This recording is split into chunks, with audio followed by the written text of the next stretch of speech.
So say what you want. I'm happily married. I love my wife. We have a beautiful daughter.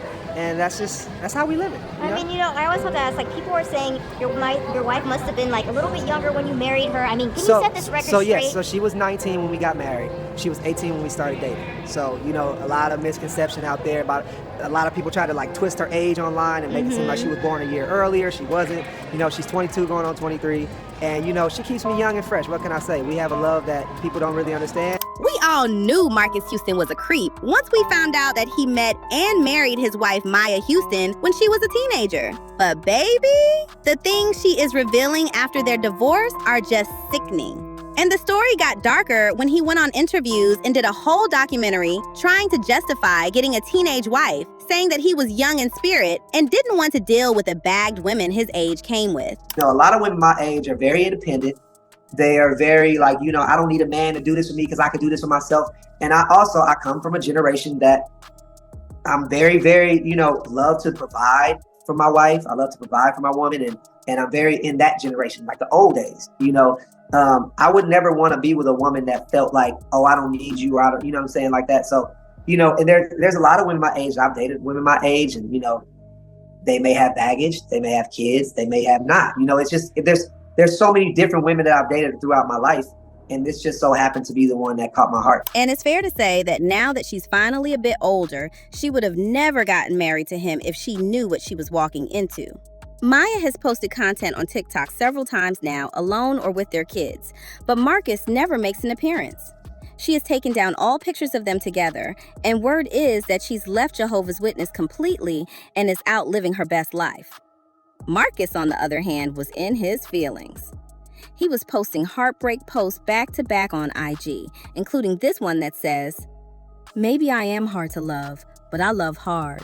We can already see Marques trying to deflect from the failure of losing his marriage and make it seem like he's just this passionate person. Meanwhile, when it was still going on, he had a lot to say about everyone just being haters. In one post, he said, "My biggest flex is being a man of God, being in love with the woman of my dreams, being a great husband and a great father. Shout out to all the husbands and fathers out there. It ain't easy, but we get the job done." Yet it looks like despite getting his dream woman, very young, beautiful, no kids before him, and dependent on him, Marques still fumbled and she'd much rather be single after the things she went through. Apparently, he was very controlling and constantly quoting the scriptures to keep her in check. And do y'all remember how their marriage started? Back in 2020, Marques and Miya got married, and immediately their relationship drew a lot of scrutiny because of their massive age gap, since she was 19 when they married and he was pushing 40. They got engaged 5 months after Miya turned legal. And of course, people suspected that he'd been with her for longer because there's no way they met, started dating, and got engaged in a matter of weeks. However, getting married with such a massive age gap was the least creepy thing about their relationship. It turns out that Miya was reported as a missing kid after she ran away from her adopted parents' home at 15. It was believed that she left her adoptive parents' home in Oregon to find her biological mother Paula in California, but Miya completely went quiet between 2016 and 2018 and popped out when her relationship with Marques became public. The official narrative was that they met when she was 17, and Marques wanted absolutely nothing to do with her until she turned 18. But internet sleuths quickly found out that was false. And he may have been in her life much earlier than that. Even though she was reported missing, Miya was credited as an art director for several of Chris Stokes' movies that spanned from 2016 to 2018. And for those who don't know, Chris Stokes and Marques are very close.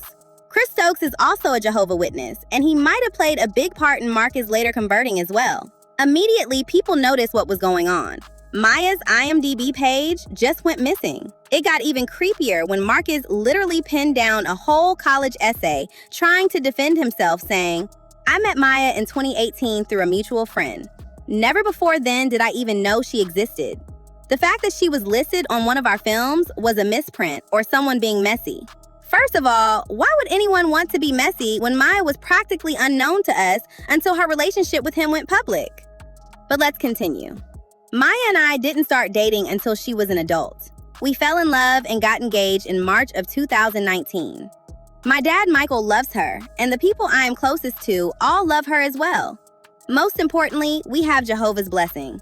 This still doesn't explain why or how they were with someone who was legally classified as missing. Like, how come nobody in Chris Stokes' family ever talk about Miya until she turned 18, even though he was a father to her?